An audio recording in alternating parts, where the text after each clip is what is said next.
Janice Clark. I do multiple things in music, but I also am involved in athletics.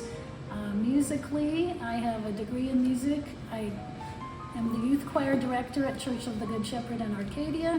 I also direct musical theater for Hugo Reid Elementary School in Arcadia. In the past, I also taught music and performance at Highland Elementary in Arcadia, and I used to work at a performance studio in La Cañada until that teacher moved back to Chicago. On the other side, I also coach water polo and swimming at Arcadia High School. So I've got a little bit of a split personality. You're doing what you want to do, right? Mm-hmm. Even it doesn't matter how much you're getting paid or anything. You're doing what you want to do.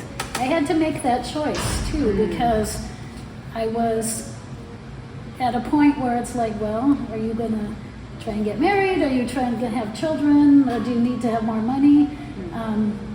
And I really like doing music. I really like composing and writing shows.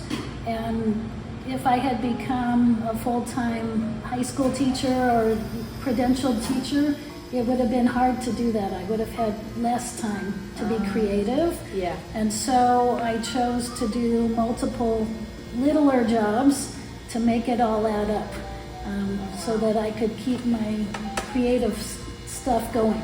Oh, okay. So creativity was central to what you wanted to make out of your life.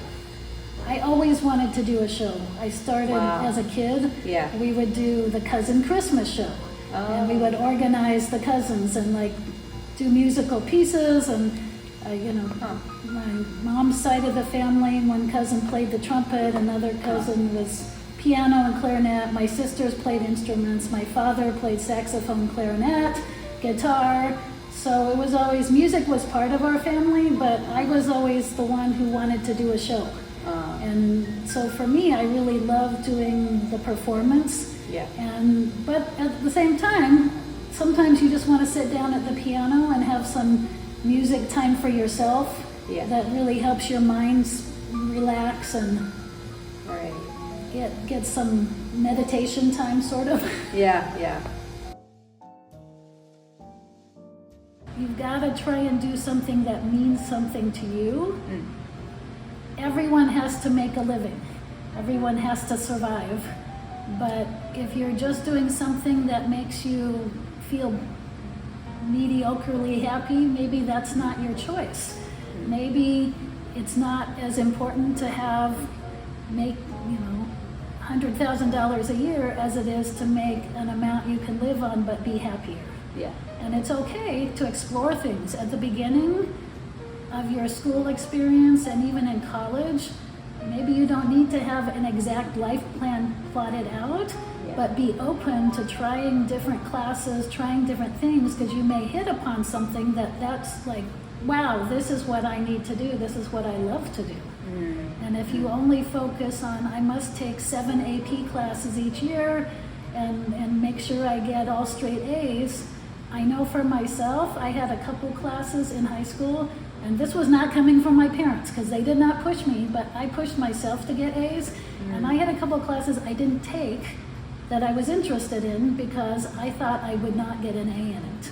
And so I look back now and I realize, should have taken the auto shop class, which isn't offered anymore, but how good would have that been to have known more about a car? Yeah. Should have taken photography, which I love, and I do lots of photography, but I didn't take the class because I was afraid, maybe I won't get an A in it. So don't be afraid that you're not good enough. Be willing to try it anyways. Yeah. My parents were very generous in having music lessons for myself and my two sisters. I started taking piano lessons in the 3rd grade and did a little bit of piano. Was my main instrument, but there used to be an after-school music conservatory at PCC where I took some violin classes. My sister had private flute lessons. My other sister did mainly piano, although she played clarinet as well, but she was like me. We had piano lessons all the way through, certificate of merit, all of that stuff. I think it's a good thing. I think it's a great way to get the basic of technique down and know what you're doing. Any last words for our students that, you know, want to pursue the arts? Is it worth it? I think so. Yeah. I think students, if they love it, they've got to do it. Yeah. And it's part of making your whole life happy. And maybe you're not going to be, one of my dance teachers used to say, everyone who takes the ballet class is not going to become a ballerina, but they're going to be audiences who appreciate the ballet or the technique, or maybe go to the concert at the Hollywood Bowl and appreciate the wonderful violin solo. Like, I was, you know, second violin. I didn't focus a lot on violin, but I can sure appreciate it when I hear a great violinist play. So I think it's something that makes your life complete. If that's what you love to do, you should do it.